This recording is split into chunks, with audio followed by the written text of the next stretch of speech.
Where's my Nemo? There's Minnie Mo, you know the dance. Right, people, we've got a lot to talk about today. We've got a lot to talk about. News, we've got a game that's taking place tomorrow. A game, by the way, that isn't actually that important. Now, you can debate that between yourselves in the comments down below. But if you ask me, you're just asking for my little old opinion. I don't think tomorrow is a big deal. If you don't know what tomorrow is, it's Midtjylland. It's a big game.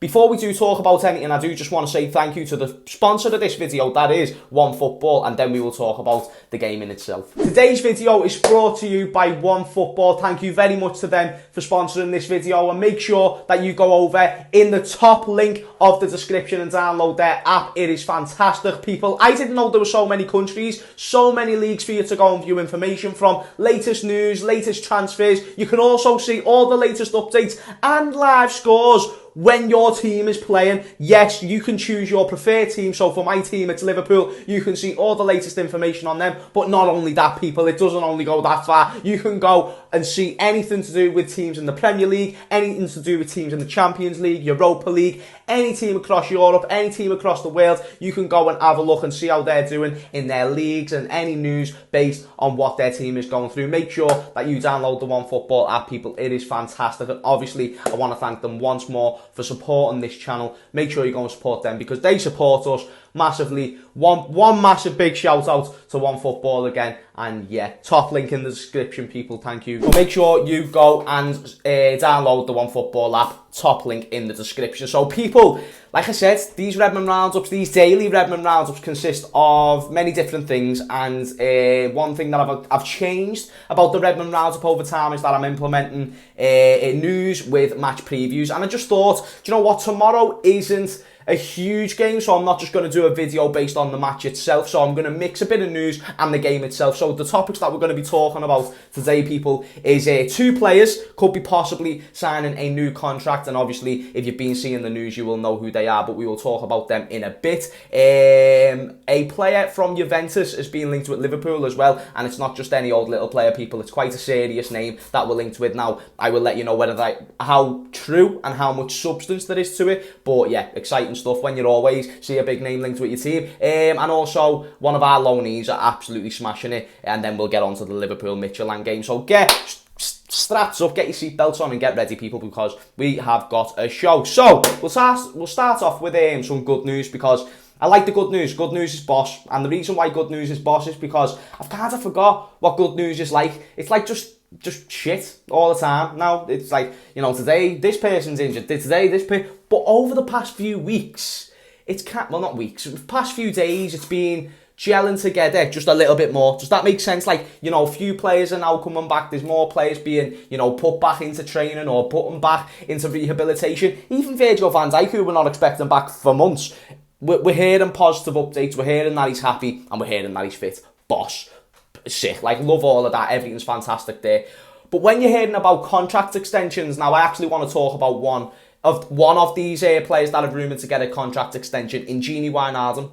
And I want to brief on it because I talked about it yesterday in the live stream on Redmond's Reds. Make sure you go and check that out if you haven't already. And one thing I said literally the night before that Redmond's Reds was, I don't think Liverpool are going to sign Gini. I just don't see it happening, people. I just think I don't know what it is. I don't know whether it's the money. I don't know whether it's a bit to do with Gini and his agent. But just something doesn't seem to be clicking. And rumours have came out that Gini just wants to know his role at the club and then he can make a decision. Some people are saying it's that. But one thing I just want to offer to you is that even though it could be all them possibilities, I do feel like Gini Wijnaldum is happy at Liverpool. I feel like Klopp loves Gini Wijnaldum, and therefore I think Gini Wijnaldum would stay if the right contract was to be offered to him. I don't think he's asking for extortionate money, and we've realised this season just how important Gini Wijnaldum is. And I was on Rance's channel yesterday. Shout out to anyone, by the way, who's coming over here from Rance's channel, and he said to me, James, do you truly think your starting 11 is world class? And I went, near enough. Maybe you could debate one or two, but I could also debate with you that they are world class, the one or two that you debate with me. And Gini Wijnaldum is one of them. I put Gini Wijnaldum in a world class conversation. He's a big game player. He's consistent week in, week out. And on top of that, all the dirty work that you want doing, he can do. All the offensive work that you want doing, he can do. And Rance was talking about as a talent and as an individual. Gini Wijnaldum's quality, but doesn't get the praise because he does the dirty work in our system because he can do that. He's a very well-rounded player, and we need that type of a player in this squad, especially when you're going for trophies. They're essential to you winning trophies. Them type of players like the Gini Wijnaldums, they might not start week in, week out, but Gini Wijnaldum has played a lot of games for Liverpool. It seems like people forget that. But another contract extension that Liverpool are looking on making, and this one is and another exciting one that just kind of came out the blue. Fabinho, apparently Liverpool are looking to extend his contract all the way until he's 33 years of age. Now, I didn't check this before, but I believe he's, 24, 25? I will get that confirmed for you now.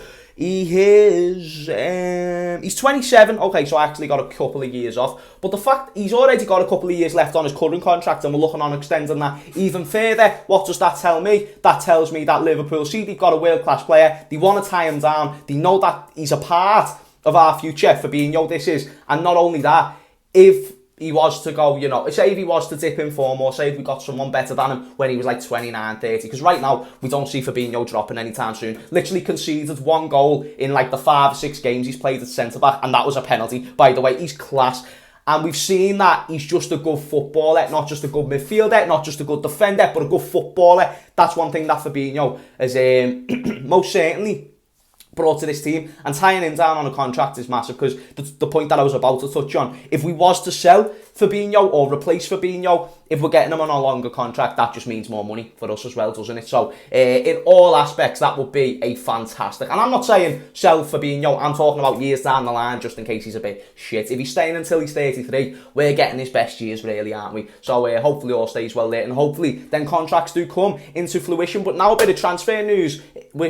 Paulo Dybala linked with Liverpool Football Club. Paulo Dybala, centre forward for Juventus, been playing around Ronaldo for the past couple of years. And you know what? People say, you know, Paulo Dybala, he's overrated, and some people then say he's shit, and some people say, oh, he was like a 2-3 season wonder, and some people say he's not going to reach the levels that everyone thinks he is. Pause. Right, now, no one's wrong on this channel. Everyone's got their own opinion, and that's why I like to do these videos. I say that all the time, and I hope that you've got that message now. I can pretty much say for free that Paulo Dybala is a class player. Now, I want to talk about the player before I talk about whether the rumours are true, or whether I think they're true, should I say, and whether I think he will fit into our team. But let me just talk about the player itself, and let me give him the praise that he absolutely deserves. He's a winner. Not only is he a winner, he's actually a crucial point to being a winner. Last season, he had a really good season and weren't really being talked about. He gets goals, he gets assists. He's a skillful player. He can hit the ball. He can hit the fucking ball, and that's a very easy turn to throw out there. He can hit the ball. Well, you're supposed to be able to hit the ball to be a footballer, James. And you're right, but I mean, with that left foot, he can hit the ball. But more precise than what you could even imagine. He is a great finisher. And I feel like a Paulo Dybala under Jurgen Klopp, it will bring a more polished, more sort of fiery Paulo Dybala, I think. Now, I said to you, I would let you know the question of whether I think these rumours are true or not.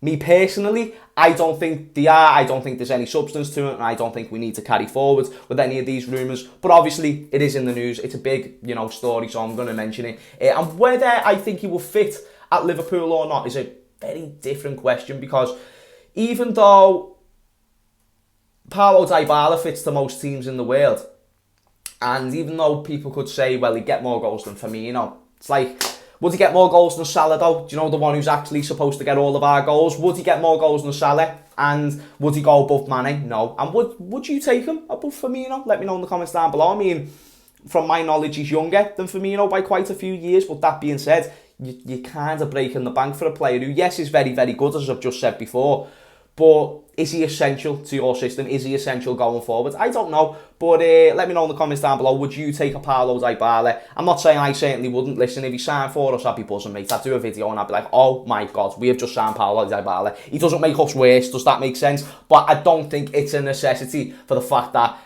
there's bigger holes to fill, is what I'm trying to say. Do you know what I mean? And don't be dirty-minded, some of you. You bastards. Anyway, yeah, I just think there's still the places to worry about more, like centre-back, like a backup goalkeeper, and then we can start focusing on the flashier, more better attackers. And plus, wouldn't you rather than Mbappe or a Haaland down the line? I don't know, I'm just throwing names out there now, but we have been linked with Paulo Dybala. Don't think it's going to happen, but I would take him if that was the case. But it would be interesting to see if he'd fit in Jurgen Klopp's system for sure. Anyway, before we get into the Liverpool Midtjylland starting 11 prediction and score prediction, I just want to talk about a player who's been out on loan, and I'm so proud of this player because since he's joined Liverpool, he has had a lot of critics, and I think that's just because people don't like to see other people doing well, quite frankly. And I'm talking about Harvey Elliott, and as we all know about him, he's been class since he's, 15, 16? Well, he's been class his whole life of football, that's why he's here. But, I mean, in terms of being on the scene for a good year now, people have recognised this kid as a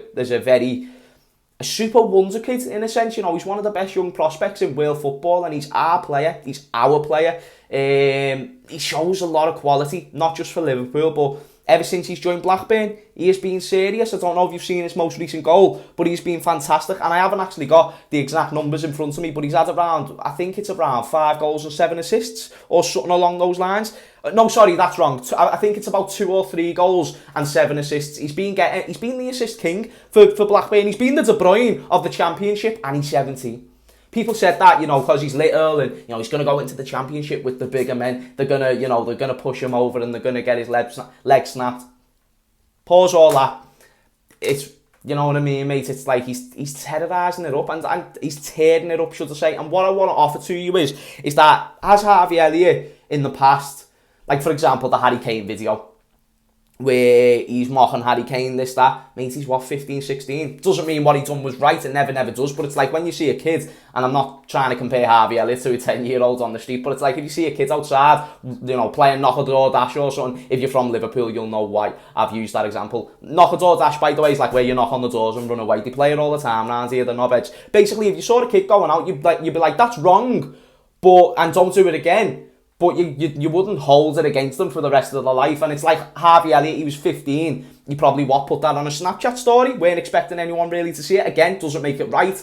But people just seem to have built an agenda with Harvey Elliott straight away. And it was like, oh, well, he's boss, so let's shut him down. That's my opinion. That's my perception. Don't know what you think. He shut everyone up. And more, by the way. I'm so proud of him. And like, don't get me wrong, I speak to him on the odd occasion. We're not like best mates, but I do speak to him sometimes. And he's a hard-working kid. And I have faith that he's going to become a really top player at Liverpool. What's my opinion? But that's just my opinion. Let me know what you think in the comments down below. And if there's anyone who's been watching Harvey Elliott more often than I have, please do let me know what you think of him as well. I really am intrigued. Anyway, before we round up this video, people, we're going to touch on Liverpool and Midtjylland now. We've done a proper preview on the COP TV, but this is just where I'm going to give you my score prediction and my starting 11 prediction. Now, one thing that I want to just address to you of what Klopp said before the game was... This was the exact quote. We don't need to win, but we want to, which is most important. That was the quote that he said, and I think that's so important. Even going into a game that, in my opinion, isn't massive and isn't huge and isn't essential to win, you are still Liverpool Football Club, and you are still going away from home in the Champions League. It's not like, I understand it's a group stage. We're through and all of that, but it's Champions League. It's a big game because it's the Champions League. And let's be real, we're all talking about let's change our squad around. Doesn't that make it all the more of a bigger game? Why was the I always forget games now. What was the game after Ajax? What was the game that we've literally just played? Wolves. Can't believe I forgot that. Been playing that many games, I've been forgetting. Wolves 4-0. It's like, when you look at that game, oh no, sorry, it was Ajax. When you look at the young players, that performance was all the more better because we had the youngsters out there against Ajax. Nico was boss. Curtis was amazing. They obviously, the youngest pair of players to assist each other with a goal and shit like that. That's boss. Kelleher gets a clean sheet. That's boss.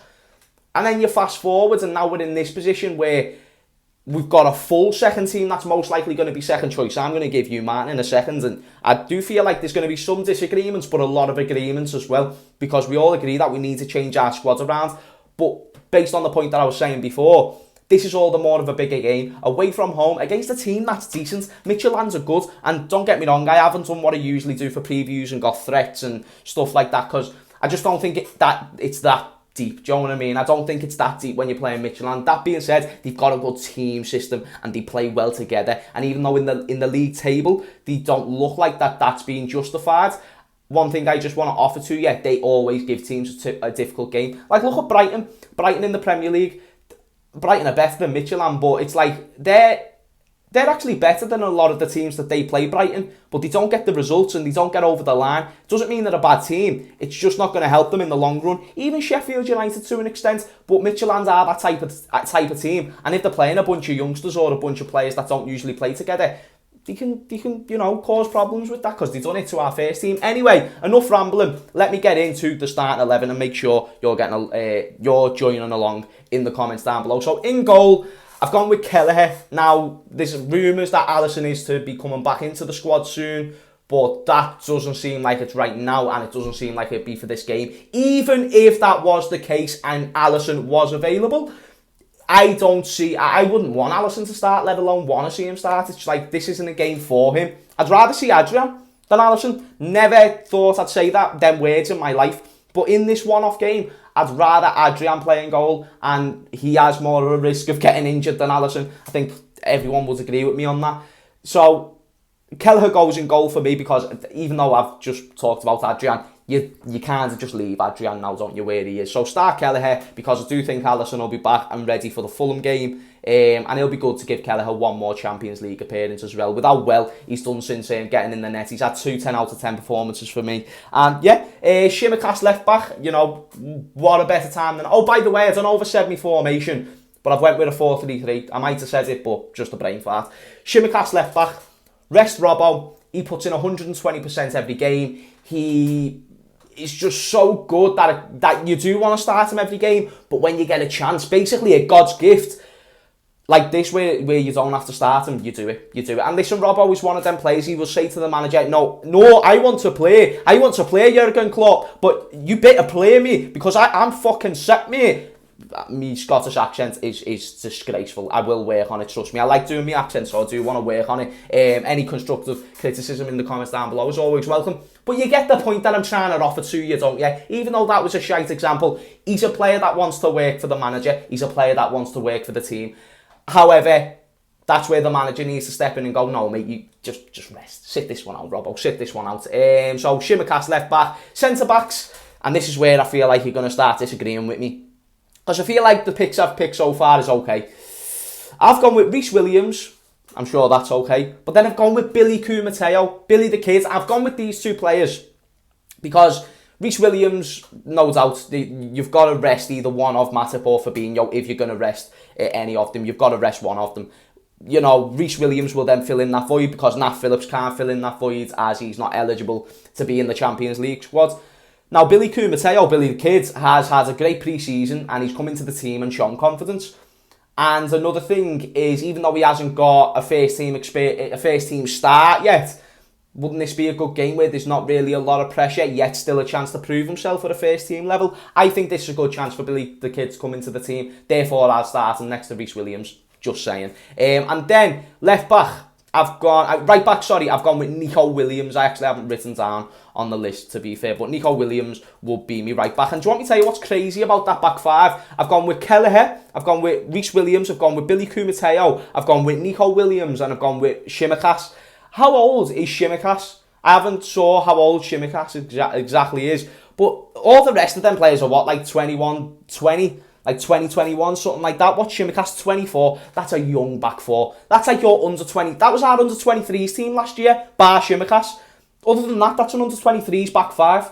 Insane that it's got to that point. Because if we had a full squad, this second team wouldn't be that bad. But there's a lot of youngsters in this team that I've put in this starting 11 prediction. So that's my back five. My midfield three, again, a tough one, but players like Gini, they need a rest. They've played too much. Players like Hendo, you don't want him to come into a game as pointless as this in terms of a season and how pointless a game can get.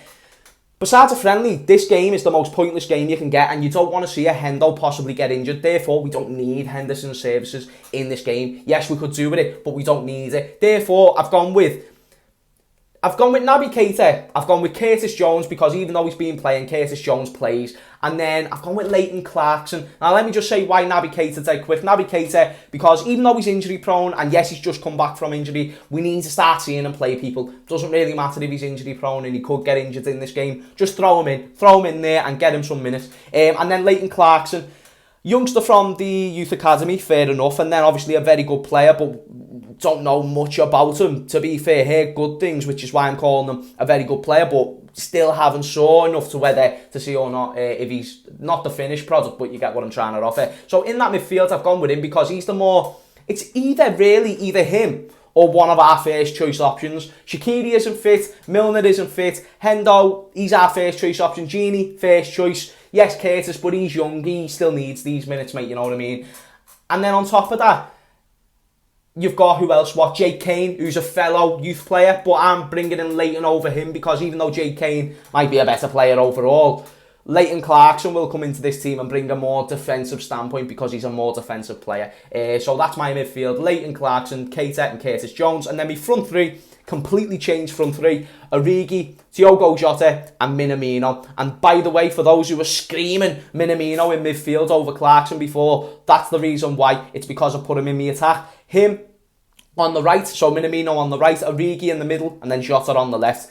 I feel like that's a solid team and a good enough team to beat Midtjylland. And don't get me wrong, I will be upset if we lose, but I do feel like that team's good enough to go out and beat Midtjylland. I actually think it's going to be probably, I'm going to go with a 4-1 win to Liverpool. No, a 4-0 win to Liverpool. And people are going to be like, what, James, 4-0? I'm optimistic.